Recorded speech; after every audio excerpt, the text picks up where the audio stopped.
Rey, Padre Celestial, una vez más, Señor, aquí a través de esta plataforma, herramientas que tú dispones, Señor, para el aprendizaje de tu palabra y para la edificación de tu cuerpo, papá. Y te pedimos todos aquí unidos en el nombre de Jesús que la enseñanza de esta tarde o de esta noche allá en España sea de gran bendición y edificación para nuestras vidas, que podamos todos estar atentos, que podamos todos, Señor, estar con un corazón dispuesto para lo que tú a través de tu presencia y de tu Espíritu Santo quieras hablarnos, enseñarnos. Y sobre todo, Señor, despertar nuestro espíritu, Padre eterno, porque los tiempos son cortos. Este tiempo está en tus manos, esta plataforma, las enseñanzas, y que se añadan, Señor, a este directo todos los que deseen escuchar y, Padre, que produzca fruto en cada uno de nosotros. En el nombre de Jesús. Amén y amén. Bueno, hemos venido hablando de los 4 jinetes del Apocalipsis. Esta es nuestra última conferencia de los 4 jinetes del Apocalipsis, pero también es la última conferencia de todo este temático o ciclo de temas de escatología en relación a las 70 semanas de Daniel. Hoy vamos a hablar del caballo amarillo o del jinete del caballo amarillo, y voy a hablar bajo el tema la gran cosecha de la muerte. Estos son temas terroríficos, hermanos. Estos son temas fuertes, son temas impresionantes, pero que están en la Biblia y deben ser enseñados. Y sobre todo, hermanos, esto va a pasar. Estas cosas van a ocurrir. Así que acompáñeme al libro de Apocalipsis en el capítulo 6, versículo 8, por favor.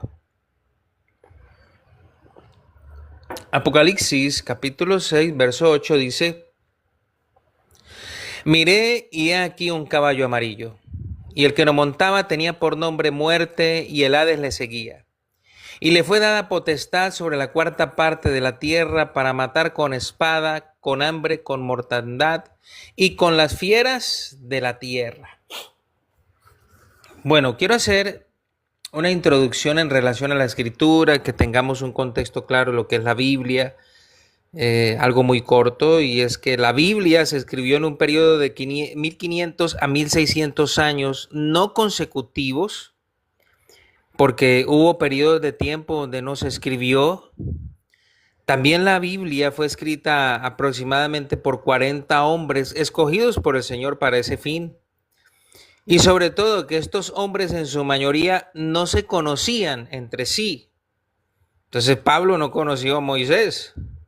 Abraham no conoció a Moisés, no se conocían entre sí porque eran de tiempos diferentes, y aunque fueron hombres o personas en tiempos diferentes, todo lo que está escrito y lo que ellos escribieron tienen la misma línea de pensamiento, tienen la misma unidad de pensamiento, y sobre todo el tema central es Cristo, es la salvación, es la redención.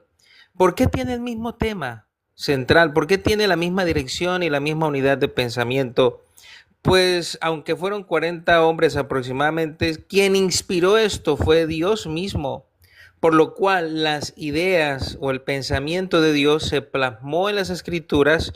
Por esa razón concuerdan, es un libro, la Biblia, que está unido, enlazado por la unidad de pensamiento, porque es Dios mismo quien permitió que estuviese plasmado lo que hoy tenemos y conocemos como palabra de Dios o la Biblia.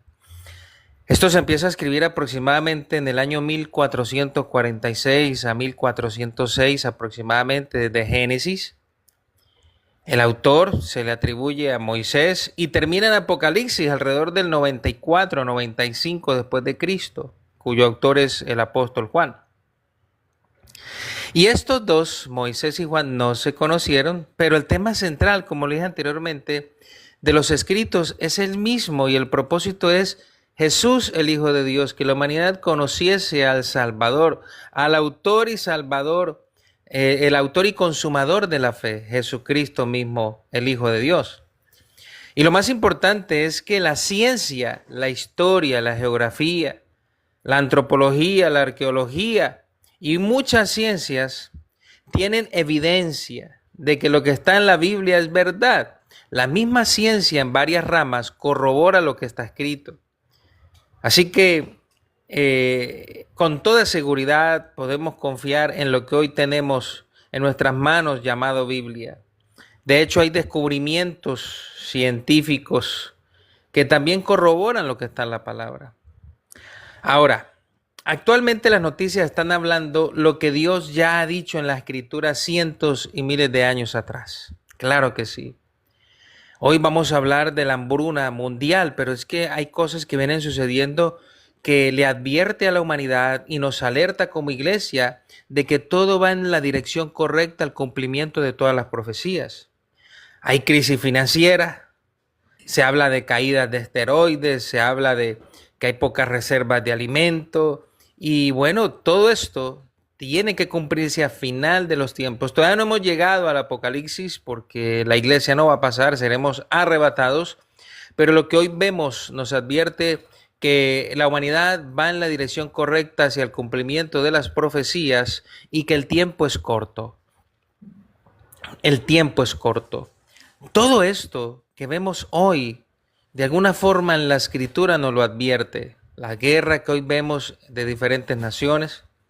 Así que Dios con anterioridad nos anuncia las cosas que vendrán sobre la tierra. Y vamos a hablar entonces de este caballo, de este jinete, o este caballo del Apocalipsis, que es el caballo amarillo, que es el caballo de la pestilencia, el caballo de la muerte, el caballo de la hambruna, el cuarto sello. Amada iglesia, debemos entender que Dios nos advierte en su palabra que el tiempo es corto. Ahora, ¿qué nos dice la Escritura de este jinete del caballo amarillo? Vamos a ver algunas cosas. Lo primero que podemos o debemos aprender es que este jinete o este caballo, este es el jinete de la muerte. Dice la palabra, miré y he aquí un caballo amarillo y el que lo montaba tenía por nombre Muerte y el Hades le seguía allí en Apocalipsis 6:8. La palabra amarillo viene del griego chloros y se refiere a un color ceniciento, como un rostro pálido de un susto o por el terror o temor. Y se refiere a un caballo de color pálido.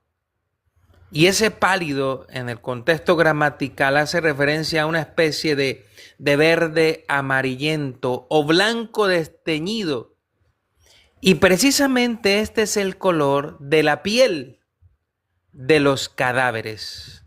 Ese es el color de un cadáver cuando ya lleva unas horas, un cuerpo sin vida, y su piel se torna amarillenta o verdosa, pálida. Así que este caballo de color pálido es símbolo de la muerte y del terror. Este caballo y su jinete es el que va a recoger el fruto de las muertes de los primeros 3 caballos y a seguir la labor de destrucción en esos últimos 7 años. Y dice la Escritura que el nombre del cuarto jinete es Muerte. Esto es algo que la palabra nos ilustra, parece que Juan nos está hablando de algo personificado, como un ser angelical con nombre propio. Esto es una personificación del principado de la muerte y nos lo simboliza el Apocalipsis. Ese principado de la muerte, el cual es el que pone fin a la vida física con la ayuda de multitud de demonios de muerte. Este caballo pálido, dice la palabra que lo sigue el Hades. El Hades le sigue. Entonces la muerte viene acompañada del Hades. Y la palabra nos da a entender que la muerte y el Hades, allí en Apocalipsis, son 2 principados que van de la mano, son inseparables. También la Biblia nos dice que son seres angelicales malignos que serán lanzados al lago de fuego, como dice Apocalipsis capítulo 20, verso 13 al 14. Dice así, y el mar entregó los muertos que había en él, y la muerte y el Hades entregaron los muertos que había en ellos. Usa unos pronombres personales. Y dice, y fueron juzgados cada uno según sus obras, y la muerte y el Hades fueron lanzados al lago de fuego. Esta es la muerte segunda. La palabra Hades en el Antiguo Testamento es sinónimo o es igual, traducida Sheol, que es el lugar de los muertos. Van de la mano porque la muerte está asociada con el cuerpo físico y el Hades está asociado con lo espiritual y lo almático o el alma. Entonces dice la palabra que el lugar de los muertos le seguía a la muerte. Aquí Hades es el lugar donde están las almas de los incrédulos esperando el juicio del gran trono blanco para ser juzgados, un lugar de tormento.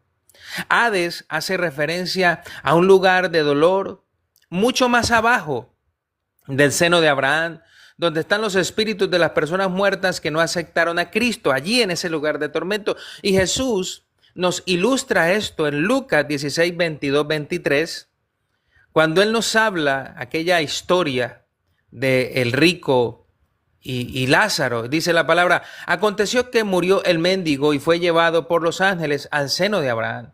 Y murió también el rico y fue sepultado. Y en el Hades alzó sus ojos, ¿quién? El rico, estando en tormento, y vio de lejos a Abraham y a Lázaro en su seno. Qué tremendo esto. Entonces, el Hades hay dos compartimientos, un lugar de tormento y un lugar donde están en reposo los que partieron creyendo en Dios o temerosos de Dios antes de Cristo. Ahora, en esta historia que narra el cronista Lucas, plasma en palabras del Señor que hay una cima muy grande entre el rico y Lázaro y que nadie puede salir de esos lugares. Ni el que está arriba puede bajar, ni el que está abajo puede subir, por lo cual abro un paréntesis para decir que el purgatorio solamente es un invento. No existe en la Biblia. Nadie está en un sitio para pasar a otro después de la muerte. Después de la muerte no hay oportunidad, así que tú decides, o si ya lo decidiste, excelente, pero las personas deciden dónde será ese lugar de eternidad una vez partan de esta tierra. Cuando Cristo muere, entonces se le llama paraíso. Ahora, este tema es un poco controversial, unos dicen que sí, otros dicen que no. Para que lleguemos a un punto de equilibrio, bueno, hay un lugar de tormento donde están aquellos que murieron incrédulos y otro lugar donde aquellos que murieron creyendo en Cristo. Entonces, dice la palabra que Jesús le quitó el imperio de la muerte a Satanás, que le quitó las llaves a la muerte y al Hades. Apocalipsis, capítulo 1, verso 18. Dice la Escritura: y el que vivo y estuve muerto, mas he aquí que vivo por los siglos de los siglos, amén. Y dice el verso 18, ahí terminando: y tengo las llaves de la muerte y del Hades. Autoridad sobre la muerte. Por eso el Señor dijo que las puertas del Hades no prevalecerán contra la iglesia. Y se refiere a que el lugar de tormento que está en el Hades y la muerte eterna no es para la iglesia, los que han creído genuinamente y verdaderamente en Cristo. Cuando un hijo de Dios muere, no puede ser llevado por la muerte al Hades, porque la iglesia no tiene entrada a ese lugar de tormento. Jesús fue a donde estaban los santos del Antiguo Testamento, allí en el Hades, no al de tormento, porque nadie podría salir de allí. Fue allá a anunciarles la salvación. Ahora, al final de los tiempos,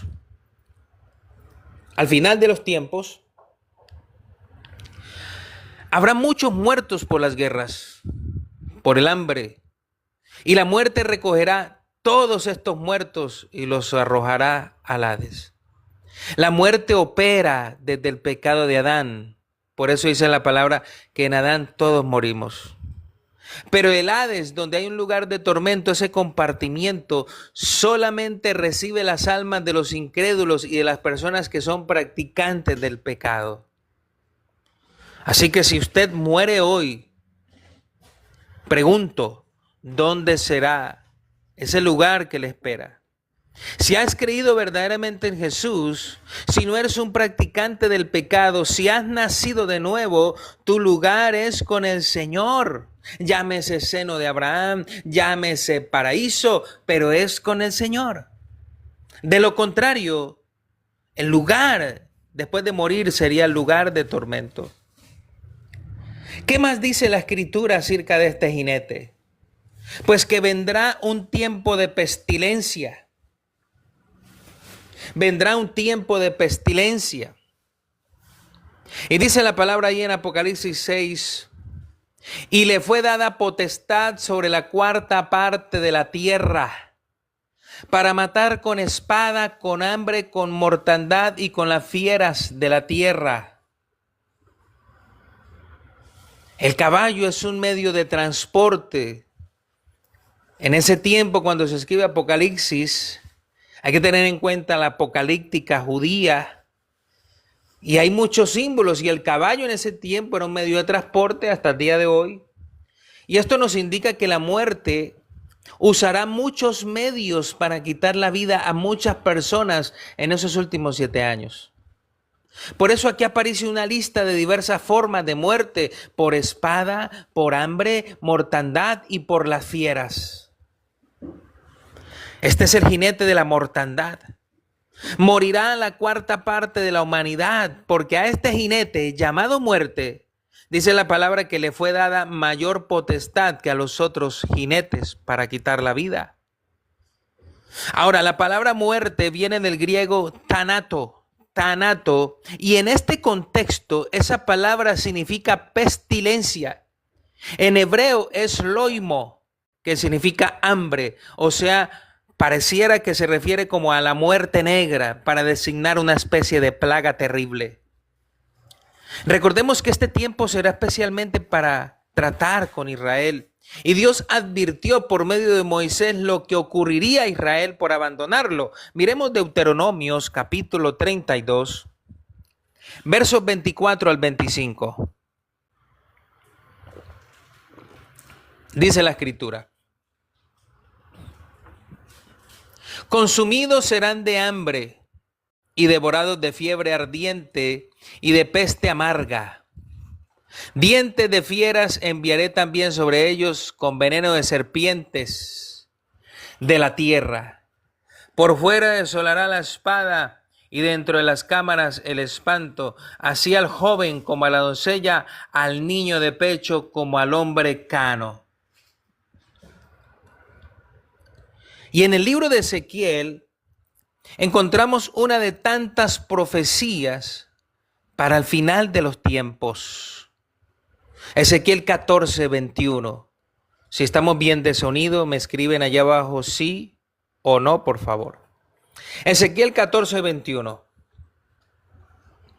Por lo cual así ha dicho Jehová el Señor: cuánto más cuando yo enviare contra Jerusalén mis 4 juicios terribles, espada, hambre, fieras y pestilencia, para cortar de ella hombres y bestias. Qué tremendo esto.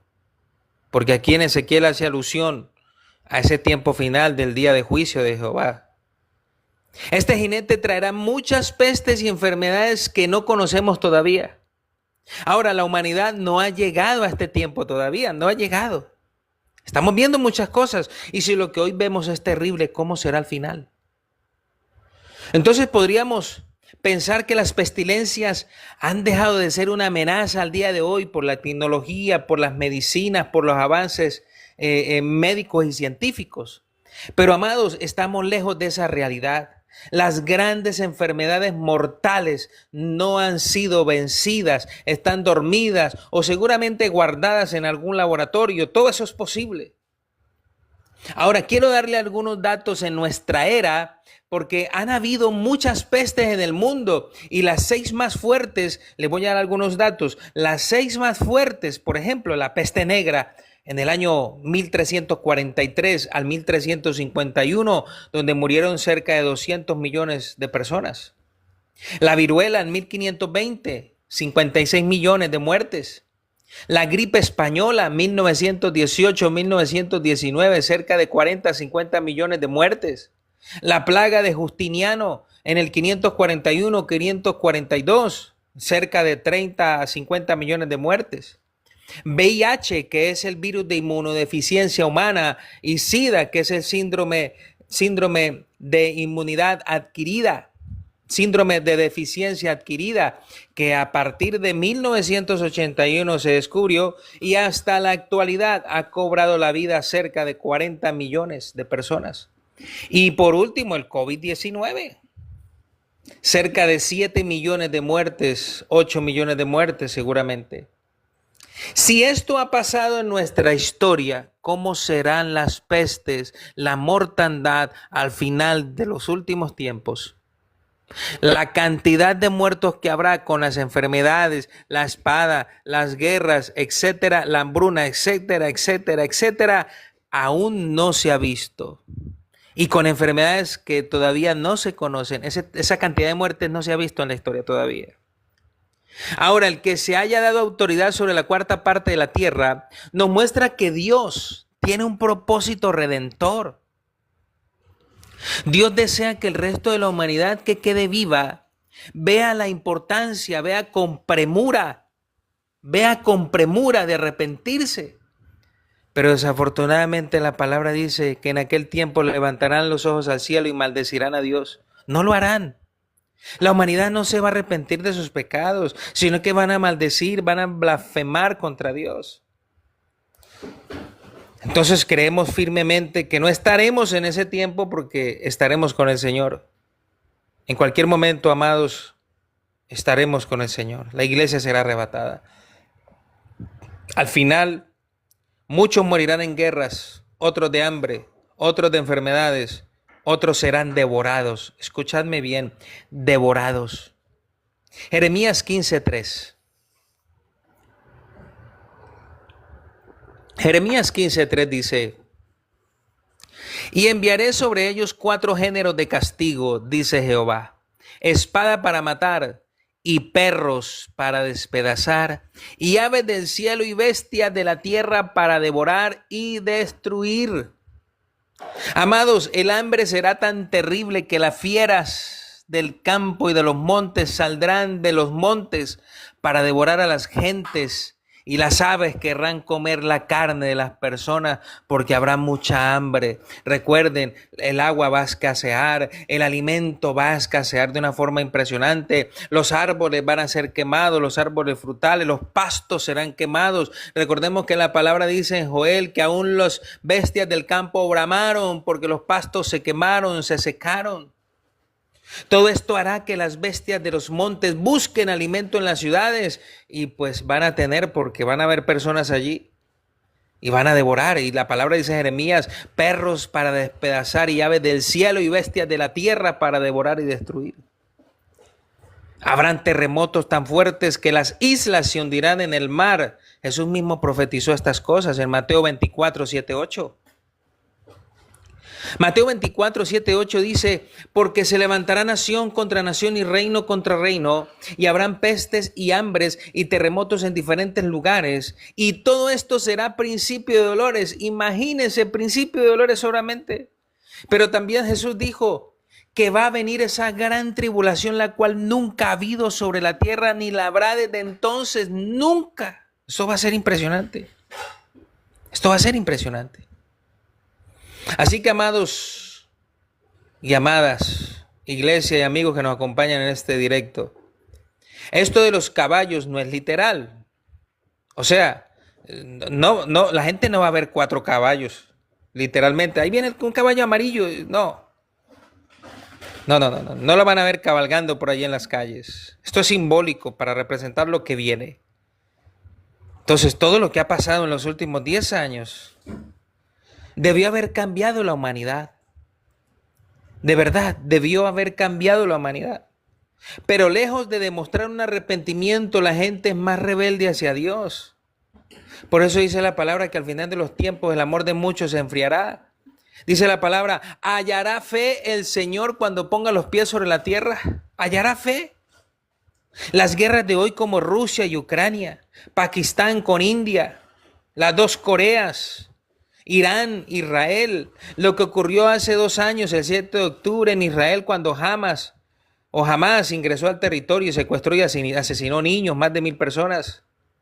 Hoy la guerra, esta guerra que hoy vemos de misiles vienen visines por los aires, Israel, Irán, la cual está escalando, hermanos, está escalando con el ingreso de otros países como Gran Bretaña y Estados Unidos para apoyar a Israel, Emiratos Árabes a favor de Israel.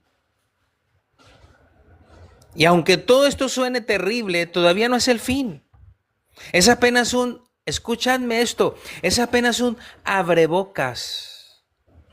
Esto apenas es un abrebocas, esto no es nada, pero es que no es nada comparado con lo que va a ocurrir al final. Esto que hoy vemos solo nos ilustra lo que vendrá, y lo que vendrá será impresionantemente terrible. Estos mensajes, hermanos y hermanas, iglesia, aunque sean dolorosos, aunque sean temerosos, aunque sean terribles, son para reflexionar acerca de cómo estamos viviendo. Y esta es mi labor como pastor. Porque yo no fui llamado a entretener ni a consentir a nadie. Hemos sido llamados a abrazar, a ayudar, a impulsar, pero también hemos sido llamados para hablar la verdad de la palabra. Y para decirle a la gente que si no se arrepiente se van a ir a un lugar de tormento eterno. Y que la única forma de ser salvos es única y exclusivamente a través de Jesucristo, permitiendo una renovación, una transformación desde lo más profundo del ser, que la persona se convierta, que nazca de nuevo para que sea regenerada, justificada, santificada, apartada para el Señor, vivificada. Eso lo hace el Espíritu Santo cuando alguien ha creído de corazón. Pero amados, hoy el mundo está al revés. Hoy el mundo está en un descontrol social, en un descontrol inmoral. El mundo, el corazón del hombre está dañado, es perverso. A lo bueno le llaman malo, a lo malo le llaman bueno. Todo al día de hoy va en decadencia, pareciera que vamos cada día de peor en peor. Y estas cosas que estamos hablando, que acabamos de hablar, de los 4 jinetes, de los últimos tiempos, en todas estas conferencias que hemos dado, hermanos, no estamos lejos de esos acontecimientos, pero la iglesia estará con el Señor. Los incrédulos se van a quedar, los que rechazan el evangelio se van a quedar y van a sufrir. El que no ha nacido de nuevo, si su vida no ha sido renovada, no ha sido transformada, y déjeme decirle que si usted sigue siendo el mismo que era antes de haber conocido el evangelio, usted no ha sido transformado, no ha sido renovado, no ha nacido de nuevo, no es parte de la iglesia todavía. No ha sido justificado, no ha sido transformado, por lo cual debe entregarle la vida a Cristo de verdad. Porque si el arrebatamiento es hoy, déjame decirte que aunque lleves 20 años en la iglesia, 30 años en la iglesia y sepas mucha Biblia, si no has nacido de nuevo, te vas a quedar. Se requiere de una fe genuina en Cristo. Y esa fe genuina produce cambios desde lo más interior de la persona. Por eso el mundo, amados, necesita conocer la verdad.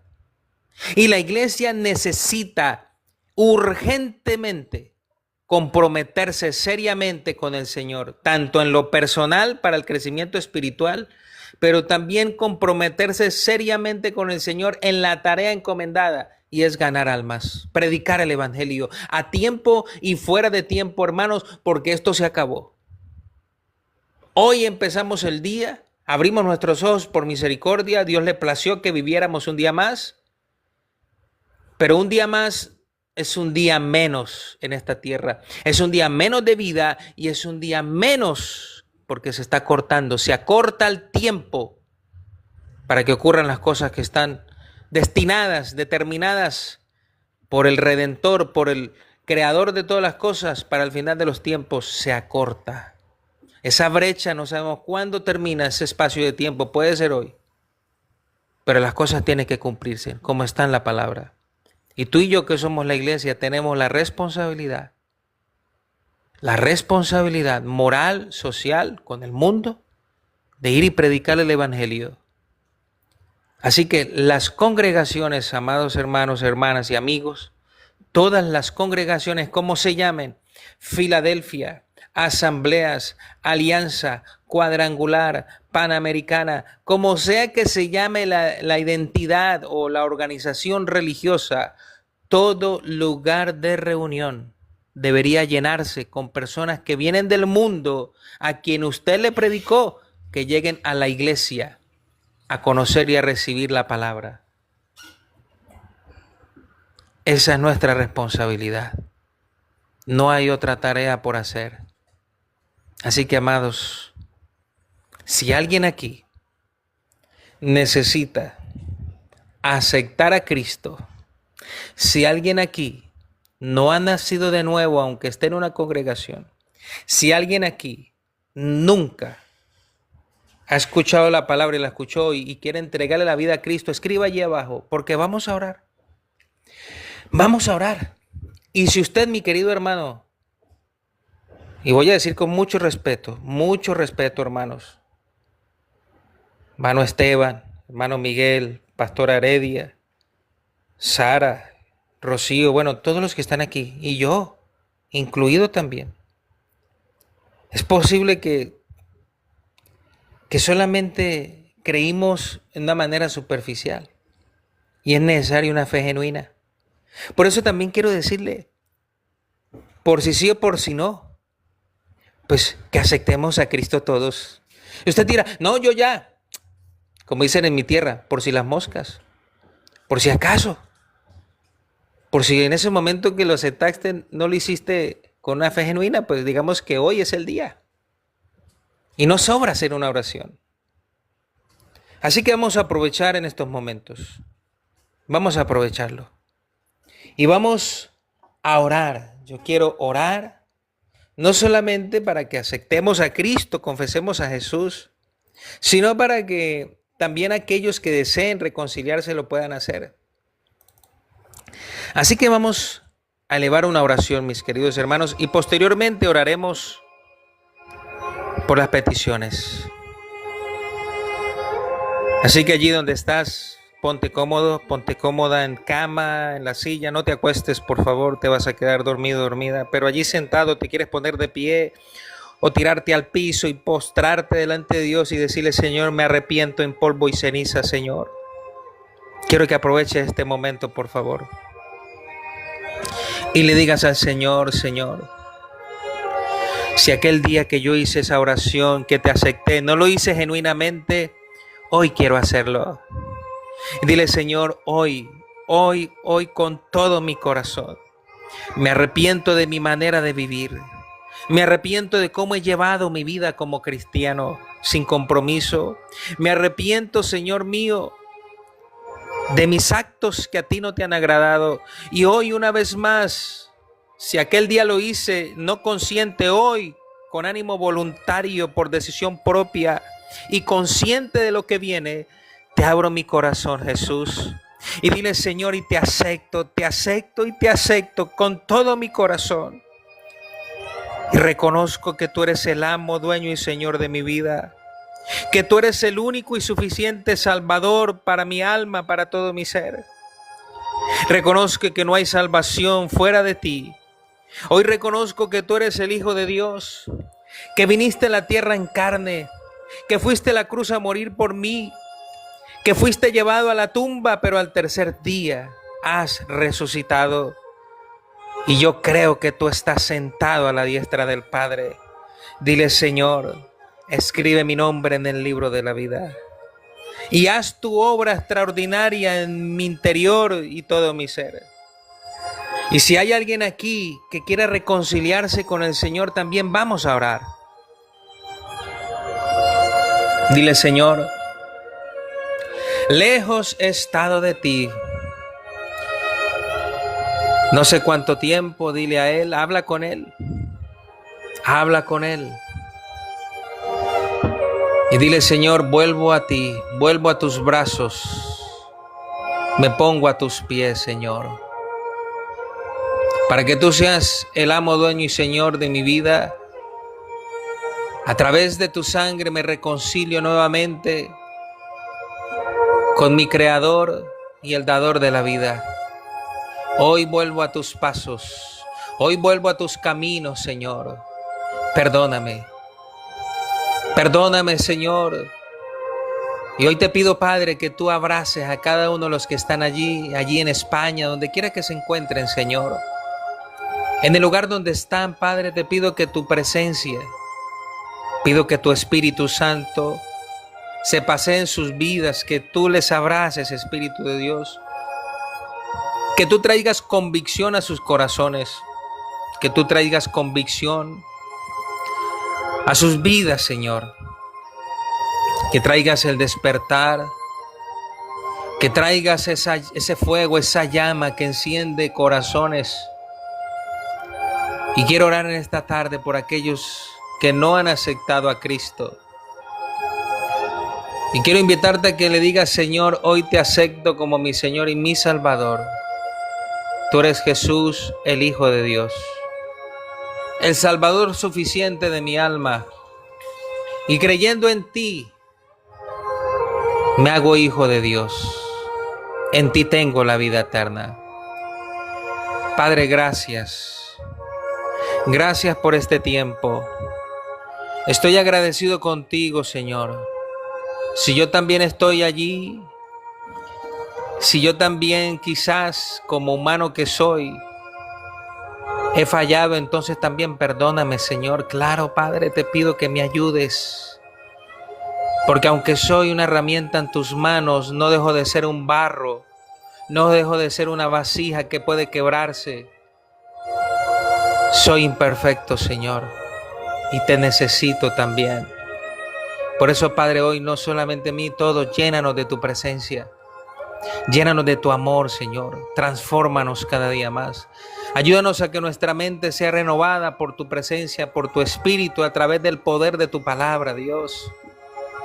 Ayúdanos a ser mejores hijos, mejores cristianos, mejores amigos, mejores hermanos, mejores padres, mejores vecinos,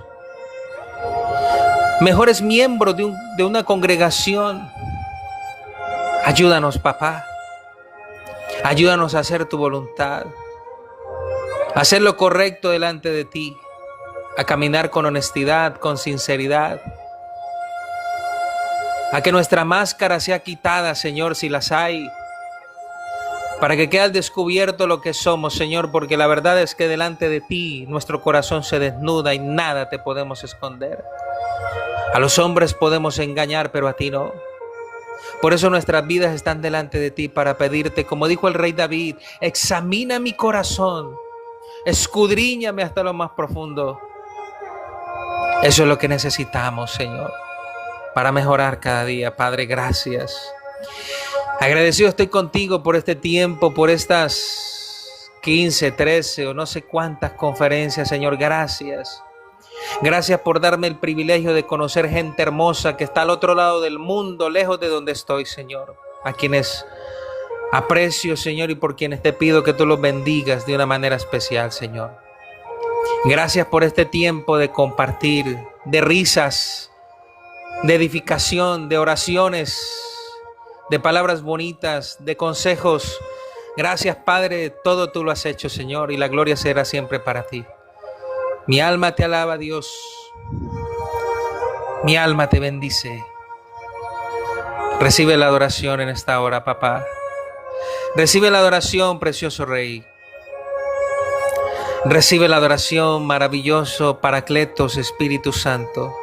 Amigo mío, compañero mío, compañero de nuestras vidas, compañero de nuestras batallas. Gracias por tu presencia, Señor. Gracias, Padre. Gracias, Hijo. Y gracias, Espíritu Santo. En el nombre de Jesús. Amén y amén. Gloria a Dios.